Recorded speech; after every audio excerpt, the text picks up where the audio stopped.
Now, if I'll say this though, if I'm not always moving, like running on, like working out a little bit, I would pick it up probably, maybe. I don't know.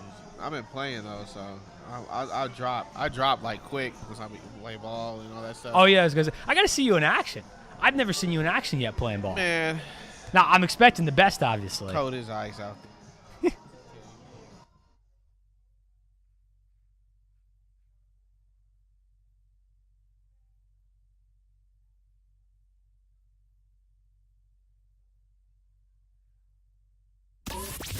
This is Behind the Mic with Brad Dalius.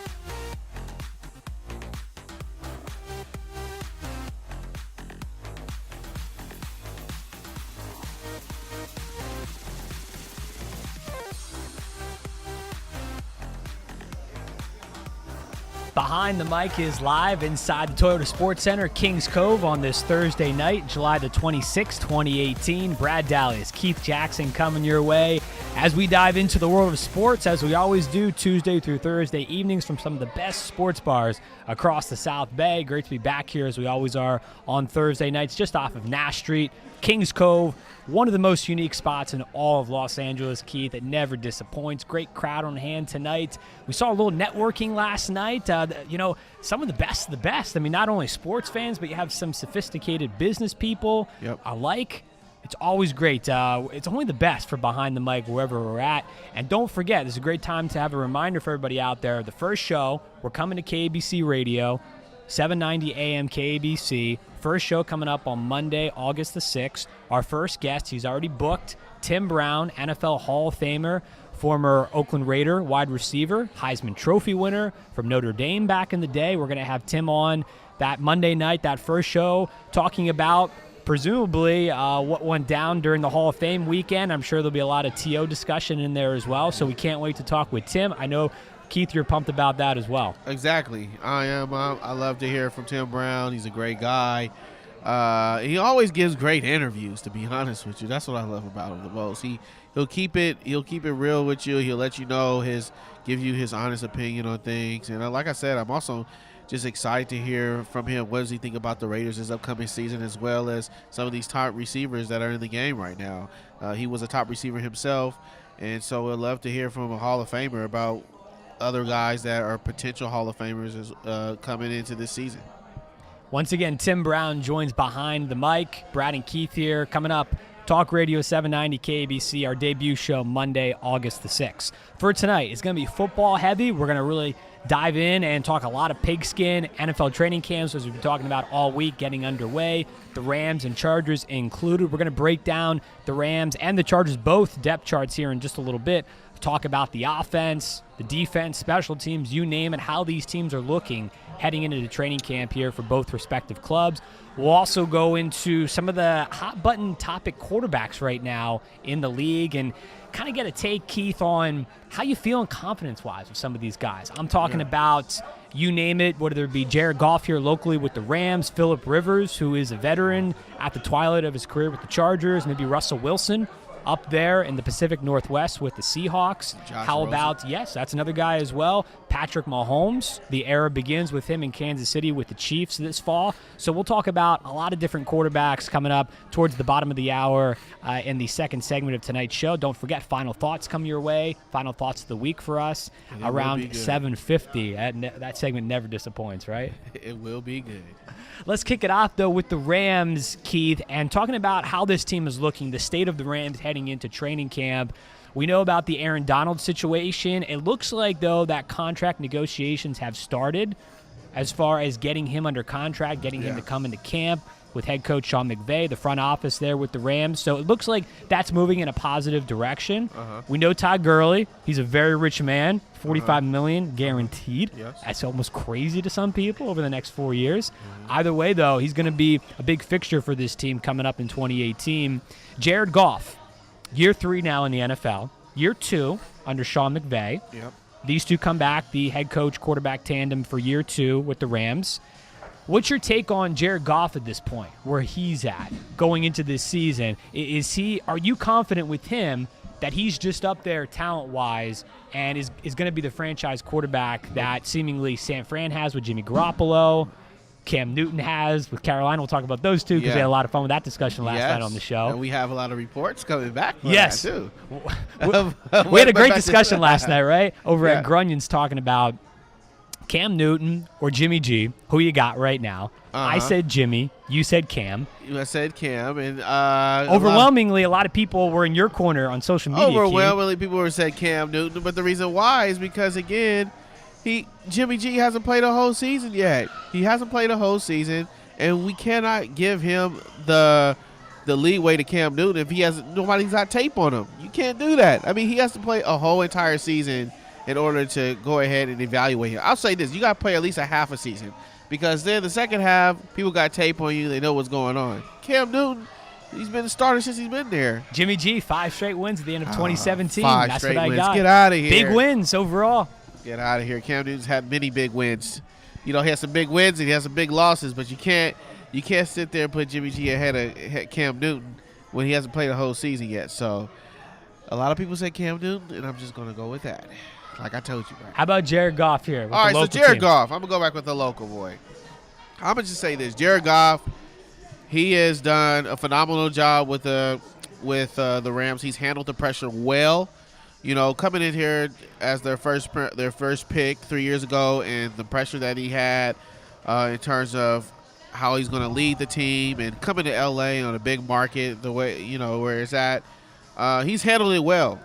I remember speaking to his dad about Jared Goff a couple times, and he's told me, he said, hey, when his time comes, you're going to see like a really different dynamic quarterback, and he was absolutely right. He's done a great job with the Rams. I wholeheartedly believe that he's the glue to that team, to be honest with you. I think they should be happy with Jared Goff and keep him there as a quarterback. He's just going to get better. This is only his 3rd year, and he's going to get better. So can we consider him in the NFC top 5 quarterbacks in the NFC? Can we? I don't think so yet. Not yet, but I can say this: he's damn sure top 8. Yeah, top 10. I'm going top 8. Wow, even better. Okay, so you're feeling 8. good. You're feeling good about Goff. He's top 8. Real man. good. I think he's top 8. How about the guys he can throw to right now at receiver? Brandon Cooks. God. Let's go to Brandon Cooks. They got a home run target in Cooks. We know that from his time with New England last year. I'm whimpering with that one. How about Robert Woods? A very solid, local kid serviceable receiver. Yes. He's been in this league for a very long time. Continues to be underrated. Caught a lot of balls for them last year. Yep. You have Higbee at tight end. Yep. This is a good receiver core. No, he's got a great receiving core. He's got Brandon. Let's go down the list.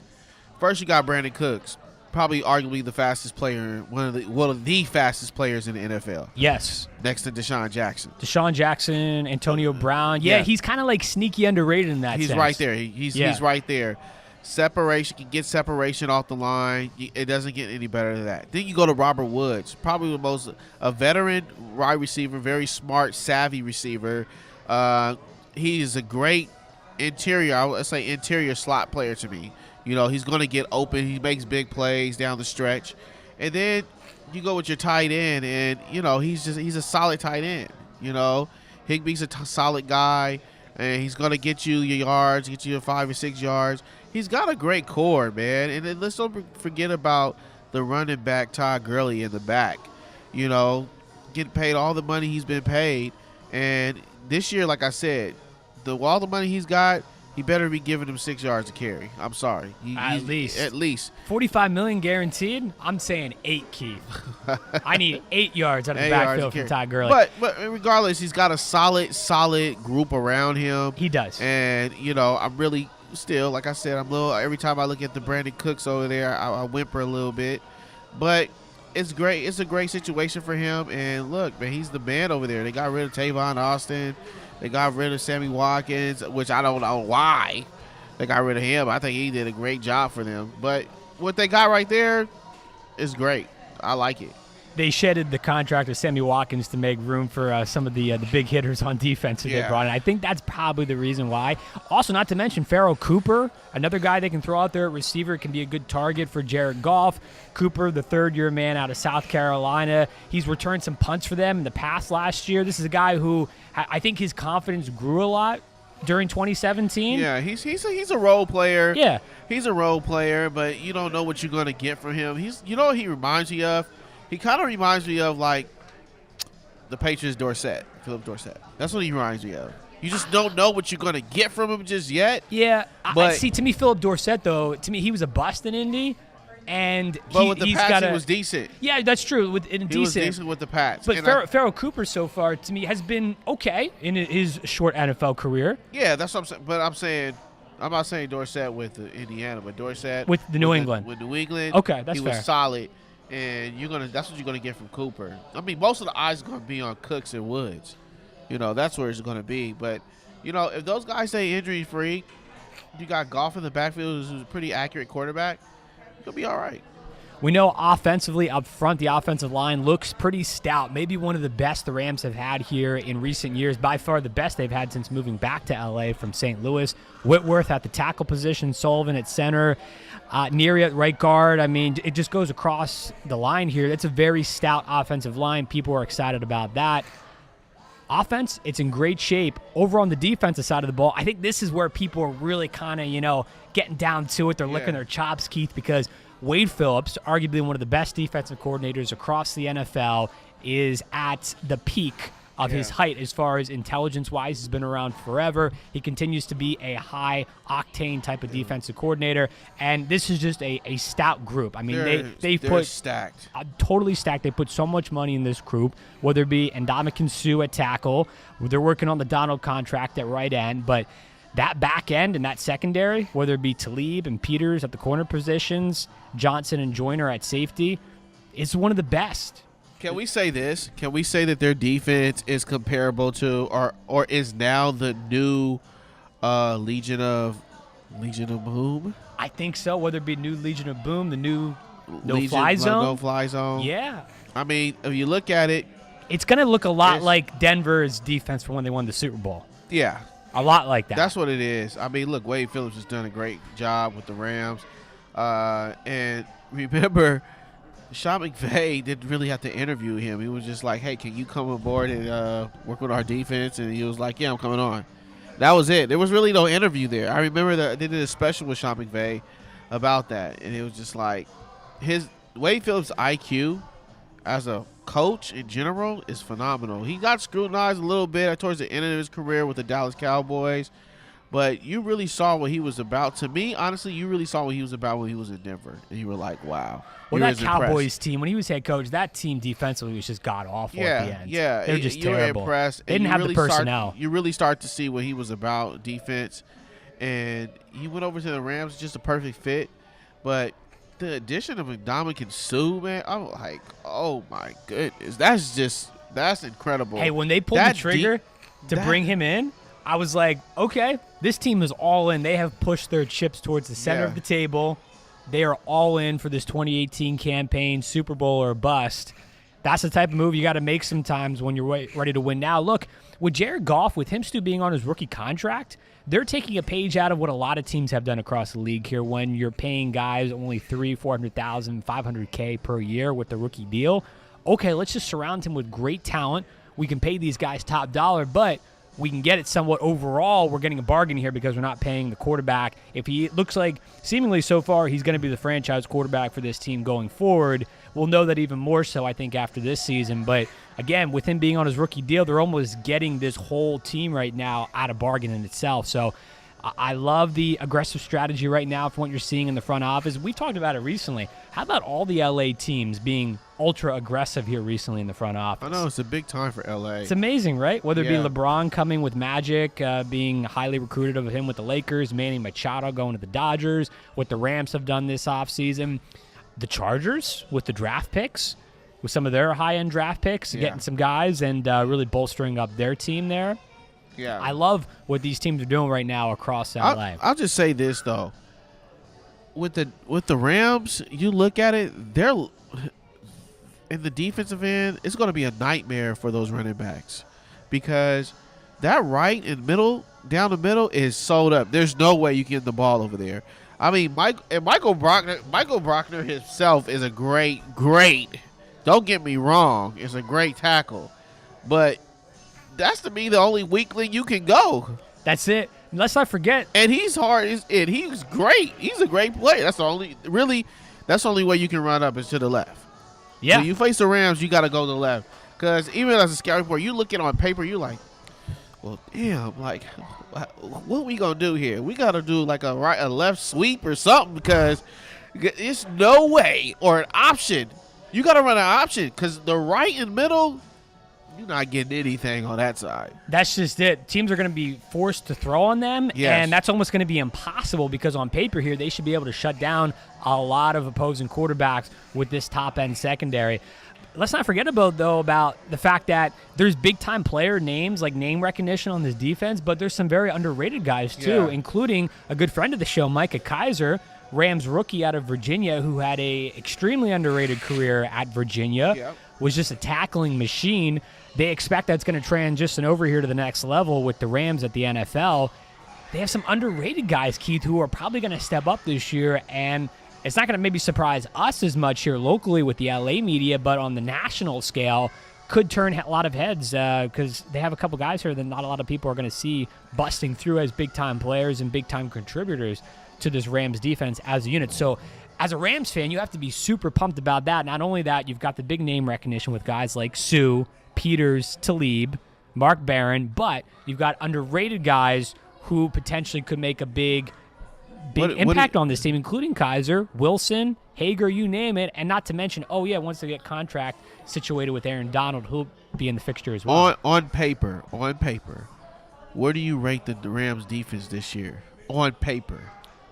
Compared to the rest of the division? Compared to the rest of the division. Well, I think right off the bat, they got to be better than Seattle because Seattle's on the downturn. You've had so many guys who left there or retired. I think they're better than the Seahawks. I think they're better than the Cardinals. Are they better than the Eagles' defense? Oh, well, okay, so you want to look at the whole NFC. So I think they have the best defense right now in the NFC West. Yes. Is their defense better than the Eagles at the moment? Yeah, I think so on paper. The deal is with Philly, their defense last year came up in just big moments. Yeah. They had big stops, whether it be in the divisional round against the Atlanta Falcons on the 4th and goal play from the 1, denying Matt Ryan and company, or some big stops in the Super Bowl against Brady and the Patriots. They just came up in big moments, and there's talent there, no doubt, but on paper, the Rams should be better. I'm not going to say, though, they're better than Philly quite yet. Okay. I think the Eagles probably still have a better defense. I want to see also how the Saints look because that defense has improved drastically over the past year and a half. I don't think they're there yet, but they're top 5. They're absolutely top 5. Okay. I would say they're I'll give them 4 at the moment because I think you still have Philly, I think New Orleans, and I think the Vikings defense is probably still better than them. So I go 4 at the moment. I'm gonna take the Vikings out and I'm gonna put the Rams in there. So you go Rams 3? I'll say Rams 3. But in general, this is a great defense. The Rams did a phenomenal job this year. They are very excited in camp right now, what we hear. I mean, I'm pretty sure all these teams are. They're very excited. I mean, the lowest team, like the Browns, once they think they can win the Super Bowl right now. Stop it. Yeah, they can win the Super Bowl on the Hard Knocks Super Bowl. If they pick up Dez Bryant, though, if they do pick up Dez Bryant, why not? I'm not saying Super Bowl, but I told you this yesterday. They get 7 wins. They're getting 7 wins. Baker Mayfield in his rookie year if he – because Brad. Tyrod Taylor's going to start the season. Exactly. Think about you're doubting Tyrod Taylor for some reason. I don't understand why. He's okay. He is giving the Patriots problems. Who else? That's one team. But dude, how do you doubt him? It's interdivision, though. That's the thing. He's faced teams. How about outside the division? How about outside the conference? All right, fine. He hasn't done the best, but listen. The Browns have been a dumpster fire for forever. But Brad, they not have the receiving core they have now. It's a different team. Take Des Bryant out the picture. Jarvis Landry. You got Josh Gordon coming back. Those are studs. We don't know what Josh Gordon's going to be at first. Okay, with Josh Gordon, I'll take a bump Josh Gordon any day over some of the receivers they got. And so that's true. It can only go up. So, I mean, those guys, and with the addition to Des Bryant, come on, man. Jarvis Landry is a problem. Yeah, he's a great receiver. But I'm not buying that it's going to equate to a whole lot of wins for this team. Dude, 6 wins. Okay, 7 wins. How many games did they win last year? Dude, they only won 1, but look what they had. They're going to go from 1 to 7? Get out of here. They're 1-7. They're going to 1 from 7. If they pick up Des Bryant, they get 7 wins. If they don't pick up Des Bryant, they're getting 6 wins this year. I think the Cleveland Browns are going to go 5-11. 7 wins is very optimistic. Well, with let's not me get on the coach again after that hiccup he did not picking up Saquon Barkley. I won't get on that subject anymore. Don't blame the coach. Blame the front office. Blame the general manager. I'm blaming it all because he should have picked up Saquon Barkley. You still were going to get a great receiver in the 4th pick in the first round. That didn't make any sense to me. What did they go with, a safety instead? They wanted a safety. Right, defense, yeah. Moving on, exactly. Moving on. But no, look, I think as far as the Rams defense goes, as a Rams fan, you have to be pumped about this team for the reasons we just mentioned before. Yeah, of course. Let's move on to the Chargers and take a look at what they've got going on. Phillip Rivers continues to play at a high level. We've dissected his career a lot on this program over the past several months and going back to last season as well. He comes back again this year, still playing at a high level. He has not dropped off the cliff yet by any stretch of the imagination. And he's got a very talented team around him, Keith. This is a team who has been on the doorstep so close to being able to get over the hump and become a playoff team in just the last couple of years. They are due for that this year if they can get off to a good start, because that's what it's about. They've gotten off to horrible starts in the last couple of years. If they can do that this year, they can probably be a playoff team. I don't think there's much doubt in that sense. They should be a playoff team, hands down. I mean, they came up short last year, but with Keenan Allen, I mean, they got some great players, man. Offensively, right? Offensively, they got Keenan Allen, who's a stud. They don't, they're going with their new tight end, we can say, Virgil Green. Yes. Virgil Green's going to go That was a there. big pickup. Yeah, that was a big pickup for them. And, you go look at it, you got some great talent. Travis Benjamin is a receiver there. So, I mean, then you got Gordon coming back. Melvin Gordon, of course, we know what he can do. Is this one of the most underrated backfields in the NFL? It's got to be, right? Yeah, it's one of them. Like, not a lot of people are talking about what the Rams have at running back. And really, if you think about it, between Gordon, Jackson, and Elkler on their depth chart, that's one of the best. That's very underrated in a sense. Yeah. As far as what they can bring to the table. I want to see them more so. Like, one of the downfalls of Phillip Rivers recently has been him getting on his players. Leadership. Yeah, but that's a problem. But to me, it's not one of the big problems. Has been they've gotten down in a lot of games. You know what I mean? They've given up leads. They have gotten behind teams sometimes 10, 20, 22 points. And Phillip Rivers has had to be ultra aggressive in the passing game, right? And they've asked him maybe to do too much sometimes. He's forced it.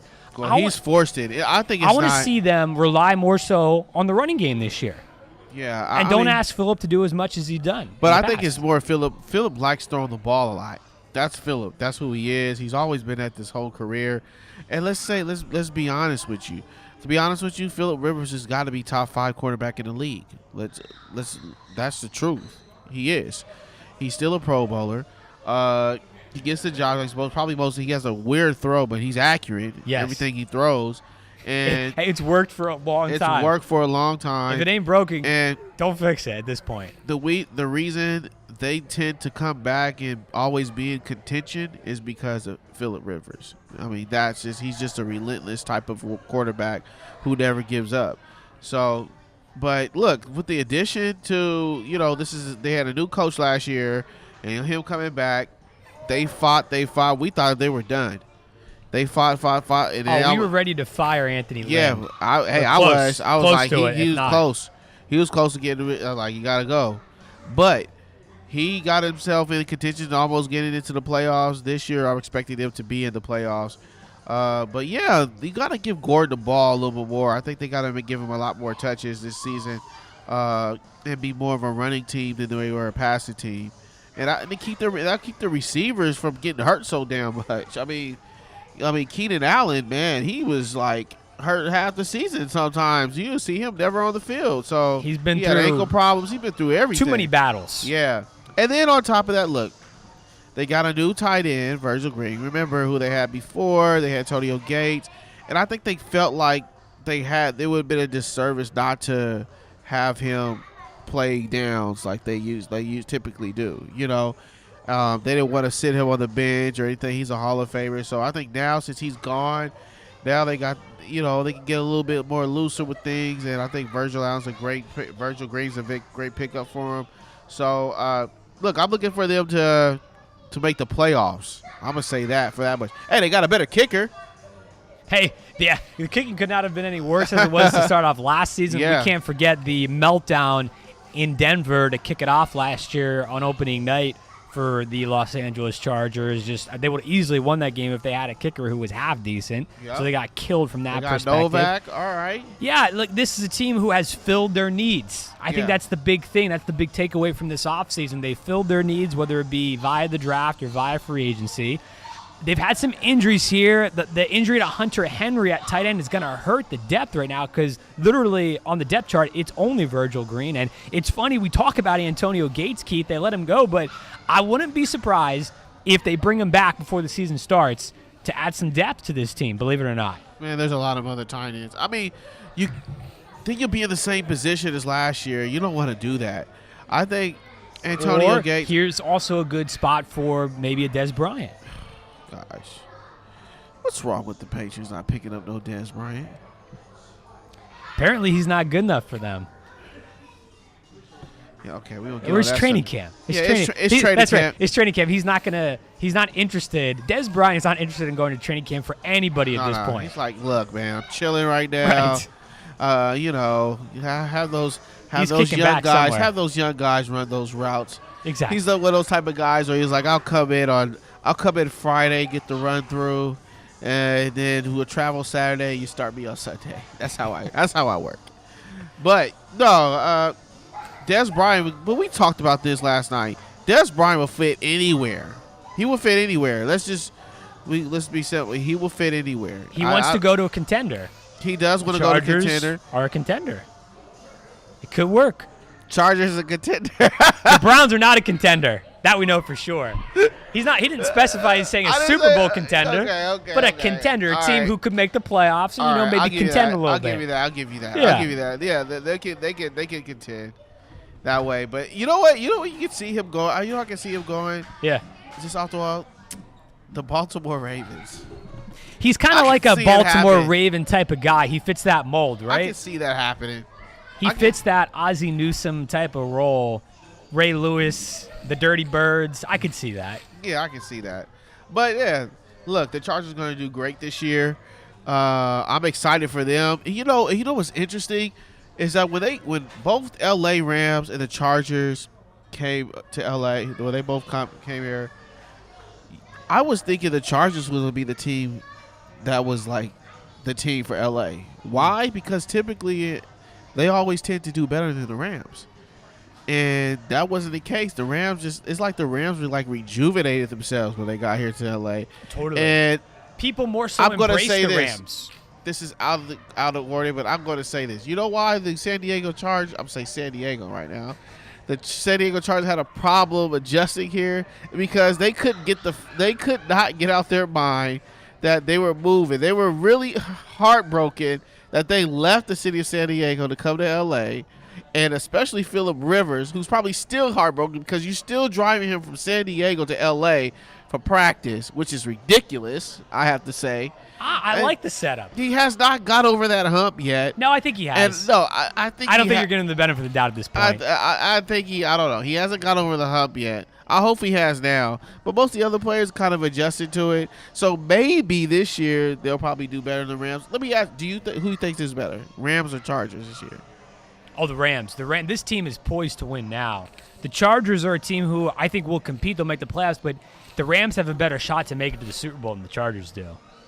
Oh, the Rams have, yeah. They're in the NFC is stacked. It's deeper than the AFC, but I don't think anyone believes that this Chargers team, as currently constructed, is going to be able to compete with New England or Pittsburgh or even Jacksonville. Yeah. You know what I mean? Like, whereas the Rams, they can compete with Philly. They can. We saw that last year. Yeah, they can and this compete. is a better Rams team than that 2017 version. They almost beat. Well, they the got Eagles more in that regular veterans season this game. year. They got better. Exactly. As I'm saying, veterans. this Rams team, I think, will show right away they can compete with anybody in the NFC in 2018. So, yeah, I think the Rams are poised for a deeper run type of a season. Okay. Both teams should have a good year, and especially the Chargers, they should have a much better year. It's all about that start. We'll keep harping and going back on that one. They got to start well. That's been the Achilles heel in recent seasons, as has been well documented. But if they can get off to a good start, because I think the Rams are almost guaranteed to get off to a good start. It seems like everyone's almost penciling them in for that. Yeah. I think we'll have good times here in L.A. with both teams. And going back to what you're saying before, how the Rams were more so rejuvenated to start off when they first came back out to L.A., you're right. And I think a big reason for that was playing at the Coliseum. People were more accustomed to going to football games over there with USC over the years. USC was considered the quote-unquote NFL team in L.A. for a long time, the top-tier team. Once the Rams came back, the Rams played at the Coliseum. I thought it was almost a natural thing for people to go there. StubHub Center for the Chargers was tough. Yeah, the Chargers kind of got a raw That was a deal. tough sell, and it continues to be. I think slowly but surely people will catch on to them this year. I think attendance will increase a bit. It's still going to be a little rough for them until they go and join up with the Rams at the new stadium. But I think things will get a little bit better this year. And, yeah, I think that's the big reason why I think the Rams were more popular and continue to be more popular here in L.A. But we know what cures that. Winning. Wins. Exactly. So right now the offense looks good for the Chargers. Again, I think the biggest thing the Chargers and the Rams both have in common right now on offense, both just rock-solid offensive lines. Yeah. We talked about the Rams a moment ago. The Chargers, Mike Pouncey at center. You have Schofield at the guard position. Okung at tackle. Feeney. Really, they are stacked. Some big names up there. So Phillip Rivers should have ample protection, and it should really just open up the running game for Gordon and those other backs they have out of the backfield. It's Behind the Mic. We're live here, Kings Cove, inside the Toyota Sports Center. We're going to step aside for a break. On the other side, we will take a peek at the Chargers defense, rather. We talked about the Rams defense a little while ago, so we'll take a look at the LA Chargers and what they got cooking on defense. Also, we'll go through, talk about some of the big-time NFL quarterbacks right now who, maybe you're on the fence about. Do you have confidence in some of these guys? Do you not have confidence in some of these quarterbacks who are maybe poised to have a big year or not? We'll discuss it. Brad and Keith hanging out behind the mic. Back for more after this. There's a threat targeting America. One that's growing fast, but may still be hard to see. Lyme disease. Spread by tiny ticks, often smaller than the head of a pin. This dangerous disease is now more widespread than West Nile, tuberculosis, and HIV/AIDS combined. And if left untreated, it can lead to arthritis, facial paralysis, and even memory and concentration problems, often called brain fog. As the threat of Lyme disease grows to more than 300,000 projected cases each year, it's time for us to target Lyme disease. That means checking for ticks when you've been outside, even in your own backyard. It means seeing a doctor if you experience the symptoms of Lyme disease, which can include joint pain, flu-like symptoms, fever, fatigue, or sometimes a bullseye-shaped rash. Set your sights on stopping Lyme. Learn how you can target Lyme disease at targetlyme.org. Brought to you by the Stephen and Alexandra Cohen Foundation and this station. Every 17 minutes, Make-A-Wish makes the impossible possible. They tame dragons, They bring Saturn to Earth. They help superheroes save entire cities. They even make unicorns fly. All to give children the strength they need to fight their critical illnesses. Every wish takes muscle. Help us make sure every wish comes true. Join us at wish.org.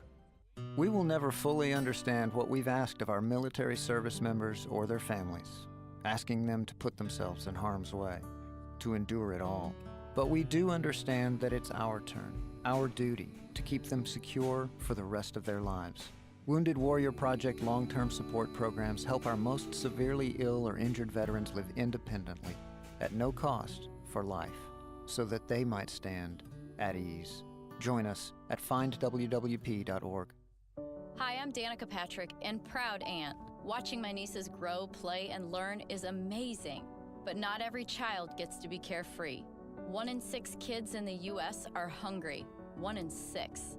That little girl sitting alone at the playground, she can't play like the other kids. She doesn't have the energy because she's hungry. School lunch will be her only meal today. It breaks my heart that this is the reality in our country, but it's something that Feeding America is working to change. Each year, the Feeding America network of food banks rescues billions of pounds of good food that would have gone to waste. This food is then provided to families and children in need. Being a kid should be about using your imagination, learning, and having fun. These children shouldn't have to miss out on simply being a kid because they're hungry. To find out how you can help end childhood hunger in your community, visit feedingamerica.org. Brought to you by Feeding America and the Ad Council. Battles aren't won solely on the field. That's a common misconception.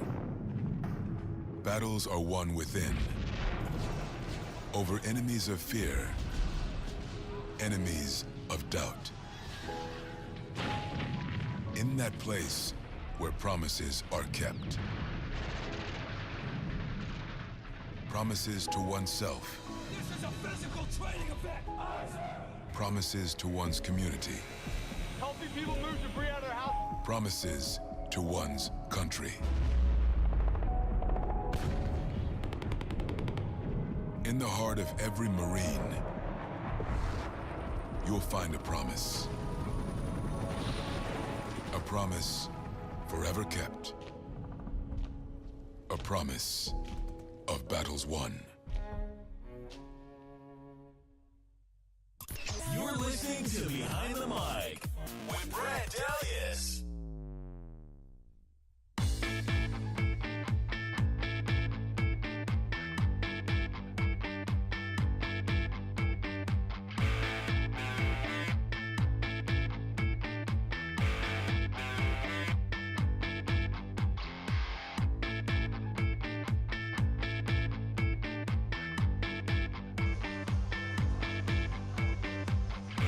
Take us with you on the go. Download that official Behind the Mic app today.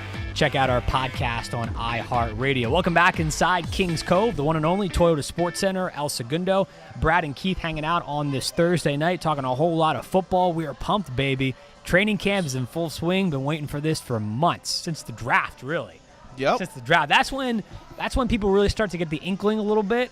You know, they have that lull there after the Super Bowl in February. You have March, but March Madness, college basketball kind of suffices for a lot of people. It kind of makes up for that void of football. But once you start get going in April with the draft and the summer rolls around, man, here we go. Yep. Getting ready to tee it up. So we were talking a lot of Rams and Chargers tonight, how both teams are looking. Before the break, we just touched on the Chargers offense. Keith and I are in agreement that it's looking solid. Both offenses right now for both LA teams are in a good spot heading into this 2018 season. Now, defensively for the Chargers, you got to love what they did in the draft, being able to get some of these guys to be able to shore up this defense a bit and to put themselves in a big spot. And it started with Derwin James, who they took with their first-round selection at safety, the kid out of Florida State, really being able to shore up that back end of the secondary. They struggled there last year. And this is a spot that should be a big area of improvement, obviously, by adding James, having Hayward at the corner spot, opposed to Verrett, Joey Bosa comes back again, another year under his belt, is poised probably to have a breakout year this year. Potentially could be a guy who wins Defensive Player of the Year. He could be in that running for that to be able to take home that award and that accolade. So there's a lot of big playmakers on this Chargers defense overall. You forget about the Pro Bowler, Melvin Ingram. Yes, another guy, right?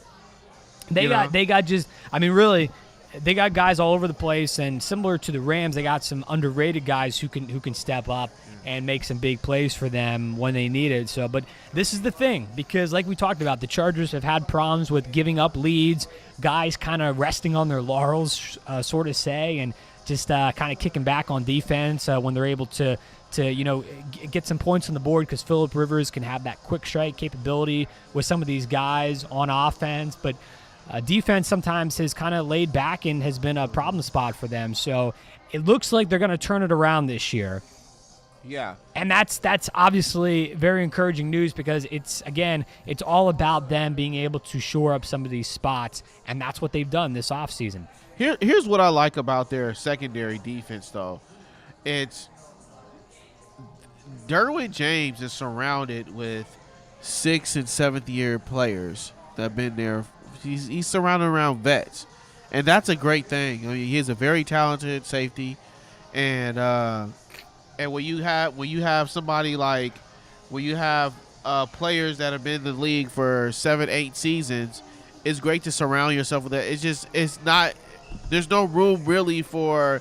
He won't self-destruct, basically. He won't. You wouldn't think so. He won't mess up too much, and when he does, they can be able to mold him and wheel him right back in. So that's the great thing about his situation, is that he's surrounded with veteran guys in that secondary that's going to show him the ropes and the ins and outs. So I do like that. However, I also like in their front end, I like the Melvin Ingram, I got on the right, and I like the Joey Bosa on the left side. I mean, those. First off, we know what Melvin Ingram can do, and Joey Bosa to me is he's getting there. He's getting there. One of the top ends. He's one of the top ends. Arguably, He'll probably be. He's definitely going to be successful in this league. But you got two guys who are very physical and very fast at the end, and very smart and savvy players. I love that about them. So, but the thing is that they're a veteran. They're also a veteran group. And they're also got a little young side to them. They're veteran, but they're young. You know what I mean? They're just right in the middle. It's like, this is, to me, when you're in like your 6th season or your 5th season, it's like, to me, in football, that's probably like what, your sophomore, maybe junior year. You know what I mean? You're poised to have that breakout season. Yeah, so that's where they're at right now. They're a very talented group. But, I mean, if I had to compare them to the Rams on paper, the Rams still blow them out the water. Defensively, yes. Yeah, they can't compete yet. Defensively, with that. Not that secondary. But in the AFC, no. They're solid. They're solid. They're a solid team. I think they do some. They get more than 9 wins this upcoming season. You know, I think they do get more than 9 wins this season. I think their record improves to maybe like 11 and 5. That's what I'm seeing. They should. If they don't do that, I think it's going to be a disappointment. If they don't win double-digit games, it will be a disappointment of a season. Because, I mean, if they only go 9-7, one game over 500, that's probably not going to be good enough to win this AFC West, I'm thinking. Probably not going to be good enough. Maybe might not be good enough. History tells us to even get a wild card position in the AFC. So they're going to need to win double-digit games. 10-6, I can see that for them. I think that should be their benchmark, and their goal this year is to get to that 10-win plateau. If they don't, like I said, it's going to be very disappointing. And it's very similar to me to the Los Angeles Angels in baseball. We've talked a lot about them here on Behind the Mic. The Angels need to make the postseason this year, or heads could roll. I feel that way about the Chargers. If they don't make the playoffs this year, heads could roll here in L.A. with this squad. They have to be able to get over the hump. Yeah. They have the quarterback to do it. They have the playmakers on offense. They've added some guys on defense like we talked about. They've filled some holes. Great kicker, as we mentioned earlier, in Novak. They seem to have shored up that glaring weak spot significantly. They're in a much better position than they were a year ago as they are right now heading into this 2018 season. So that's where they stand. We both agree double-digit wins for the Chargers coming up here in 2018. Yeah. Let's go around now and take a look at see what your confidence level is, Keith, for some quarterbacks right now who potentially could be, teetering. We know Tom Brady, everyone's great with him. We know Aaron Rodgers is probably poised for a great season in Green Bay. But how about some of these other guys who can kind of go either way? How about Dak Prescott with the Dallas Cowboys? How do you feel about Dak? Season. He needs to have a good season. That's the thing about Dak Prescott, is that now that everyone's gone, Romo, you're the guy there. No longer have no Dez Bryant on your squad. No more Jason Witten. Now they put the ball in your hands, and they're asking you to lead. So he actually has to go out there. I think he has a lot of pressure on him this season than any season. I think this is the year that he really has to do something to change something. So I'm gonna go with, I think that he will probably have a decent season. I'm not gonna say a great season this year, but I think it'll be a decent season, an okay season. Ryan Tannehill with the Miami Dolphins. That's hilarious, right? That's all I'm saying. Should they bring back Jay Cutler? Moving on. No, Ryan Tannehill will be. I like Ryan Tannehill. He's a solid quarterback. His injuries he's had in the past, he's always been that type of guy where, who he reminds me of a little bit of, like a Kirk Cousins. Yeah. It's nothing really dynamic about him. Yeah. Nothing really. He's like, at best, he's a good to like above average quarterback. Yeah. But he's not great. Yeah, he's not great. He's not like very good either. I would like to see more from him this season. I'll tell you that. I would love to see more from him this season. But to me, he's just gonna be Ryan Tannehill. I don't know what else to think. About Ryan Tannehill. Yeah, I agree. I don't trust the Miami Dolphins as a franchise. No. You know what I mean? Like, I don't trust them to put their quarterback in the best position to win. I'll tell you who's gonna have a dreadful time. With Danny the Dolphins? Amendola. Oh man, don't even get me started on Danny. How you go from Brady to Tannehill? Doesn't make any sense to me. Hey, I hope. Well, at least go to like Aaron Rodgers or Russell Wilson or something. But take the Martellus Bennett route and go to the Packers with Rodgers there. I know he goes down to Miami with a team that hasn't won anything in a long time. And he seems to be having a good time, Keith. Actually, speaking of Amendola, he had some comments recently. He likes his new head coach, Adam Gase, calls him one of the guys, one of the boys, He felt like being in New England was more like the player-coach relationship was more like student to principal. Okay. So, I get that. But, Brad, you know what he likes? It's called South Beach. Who not wants to go? Foxborough to South Beach. Think about it. Foxborough, South Beach. South Beach, Foxborough. Winning or non-winning? I'm just saying. And he's like this. And he's already won. He's already won some Super Bowls. So he's like, you know what? I think I need to go to South Beach and relax. Won more. Have a couple pina coladas. He could do that in the offseason. Mai tais. Chill out. He could do that all offseason long. That's what he did. He went off of that. And now he's going to say, I have a great coach and this and that. I think it has nothing to do with football. Really. I think it has to do with it's South Beach. So, he could. I still don't understand the signing of him down there. But I digress on that. Yeah, Tannehill, I don't trust the organization. Like, to me, Ryan Tannehill isn't a good enough quarterback, like we just mentioned a moment ago, in himself to put the Dolphins over the top. So he's going to need the help. He's going to need the organizational, prop up. And he doesn't get that with this team because I just don't trust him to do it. Maybe they'll prove me wrong here, but maybe he will. I haven't seen anything since Dan Marino, Keith. Thank you. I'm the same way. With the Miami Dolphins, nothing. I feel Besides exactly Jason Taylor and that Hall of Fame career down there on defense, they've had nothing going on down there in Miami and down in South Beach for a very long time. Next quarterback. What do you think about Mitchell Trubisky with the Chicago Bears? Year 2. He's talented. He's a talented quarterback. I like him a lot. And I think he's going to have I think he's going to do well this year, to be honest with you. I'm really excited to see him play this year because you saw flashes of a guy who could be potentially a great quarterback in this league. And he made some mistakes, but you saw flashes of, like, this guy is going to be really good in the NFL. He's a very smart quarterback. I have to say. He likes to use his feet a little bit, but I think he's learning how to stay in the pocket a lot more. And he's a tough, gritty guy, and I like him. So I'm expecting him to do well this year. I'm going. Blake Bortles, Jaguars. Well, you know what? He's the man down there. He's the man. He's got the cash Blake rolling in. Bortles is looking to knock off the Patriots this season. That's what they're trying to do. I think the whole entire media and saga that was going on last year, is he the guy for the job? Is Eli beat the Steelers by himself? He did. He single-handedly. He made big plays. He made big plays. He made a believer out of a lot of people on that day, including me. Yes. And with the Patriots, you got to respect him. You have to respect him. He had a great year, and I'm expecting him to have an even better year this year. So I like Blake Bortles in his position where he's at. Let's keep it in the AFC South. Marcus Mariota with the Titans. Uh-oh. This is a very underrated division. The Titans, new head coach, a whole lot of new faces there in Tennessee. If Marcus Mariota can last one season without getting injured, he'll be great.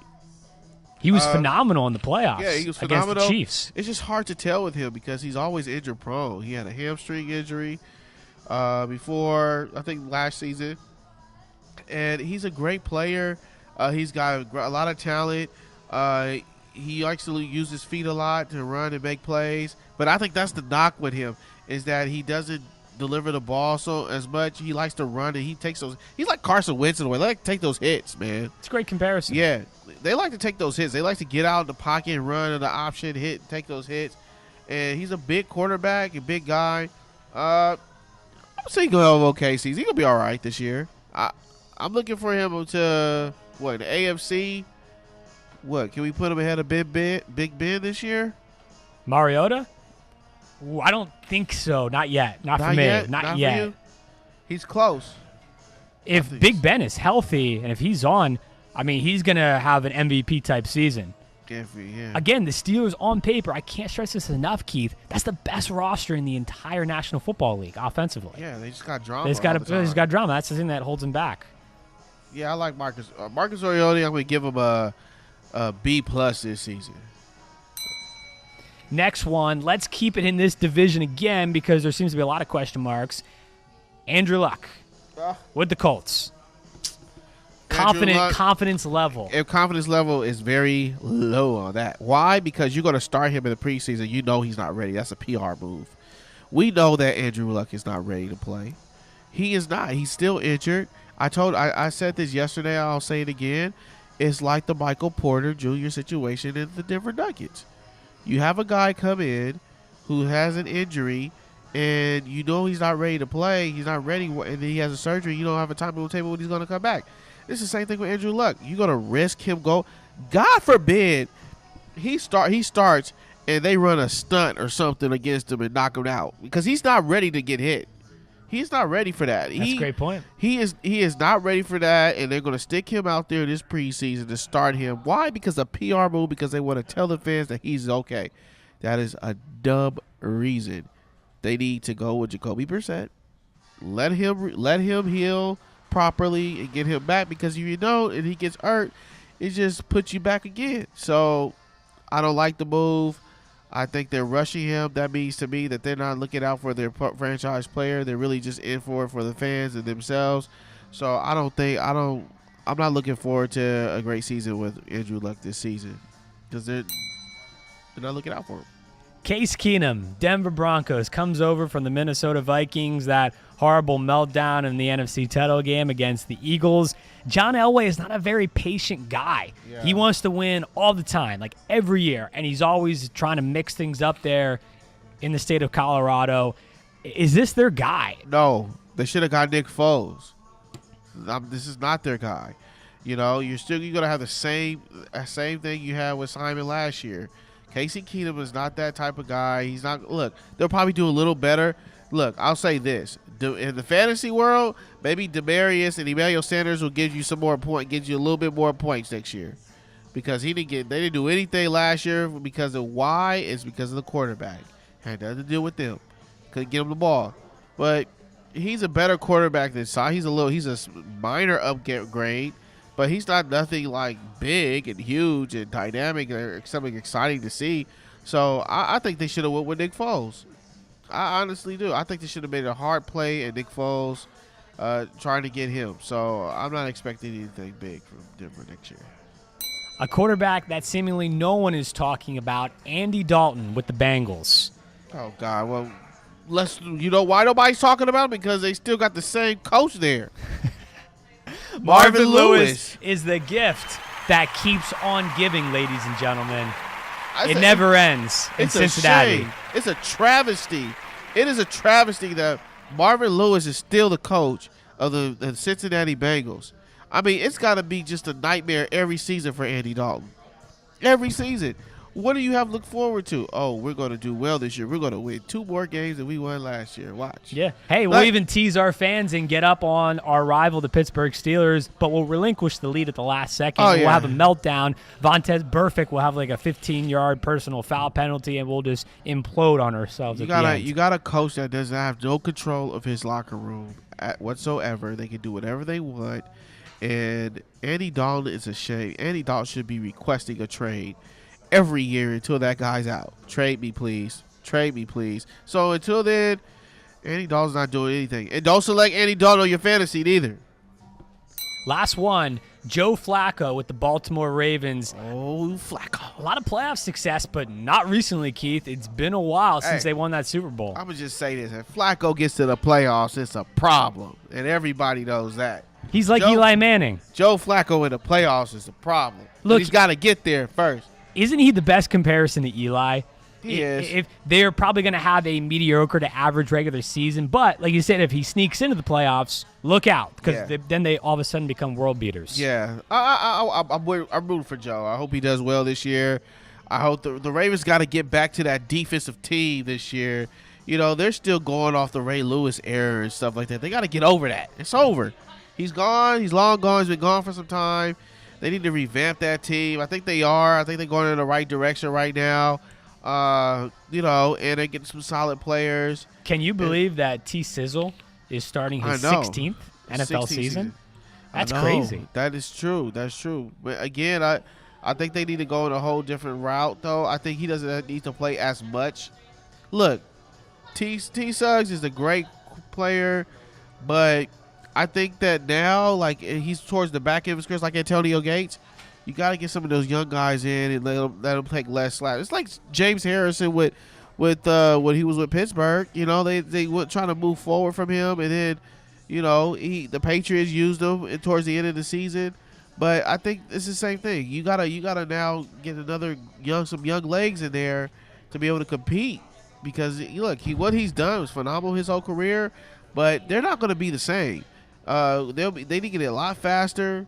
And I think when you got somebody, their defense suffers because their offense doesn't stay on the field as long. So hopefully this year they have a better team.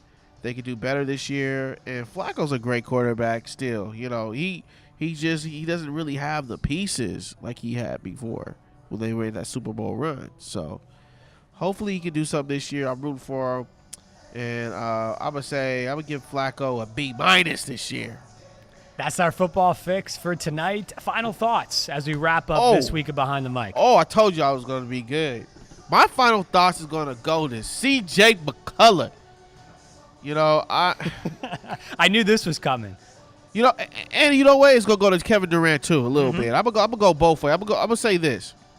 C.J. was very wrong for asking Kevin Durant to go be a guest on his podcast, and then send that tweet out talking about him right after he finished the podcast, saying that, you know, that he should have, you know, basically insinuating that he should have stayed in OKC.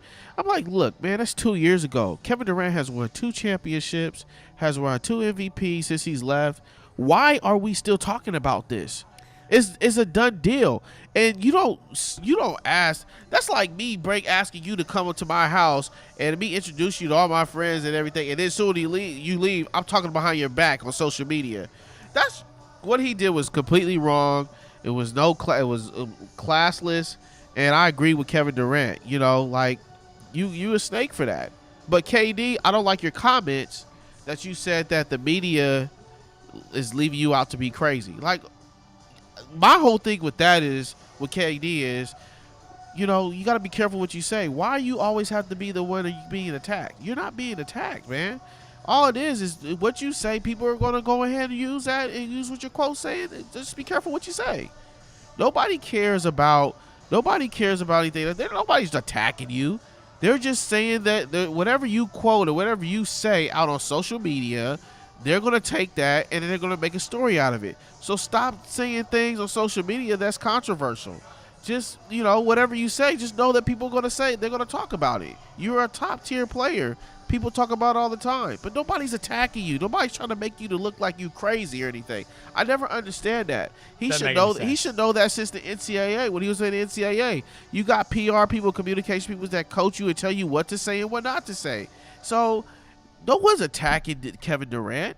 You know, the only one that kind of did you wrong was your own peer, CJ McCollum. Well, he said to come out. That was foul. But other than that, nobody, media outlet is talking bad about you or making you out to be a crazy person. So those are my final thoughts.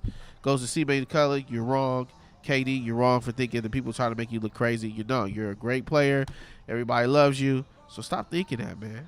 I love it. Hey, congrats to Chance Warmack, the first NFLer to collect from loss of value insurance policy. He plays for the Philadelphia Eagles. Their offensive lineman is going to be the first player to do so. Basically, Warmack took out an insurance policy that would have him collect if his second contract in the NFL was less than $20 million. And that's exactly what happened here. Warmack, an original 10th pick overall by Tennessee back in 2013, got a one-year deal from the Eagles worth about $1.5 million, which triggered the policy. So just one of those quirky things that is built into the CBA that potentially benefits players, obviously on behalf of the Player Association. So Chance Warmack, not too bad. Not too bad at all. So congratulations to him.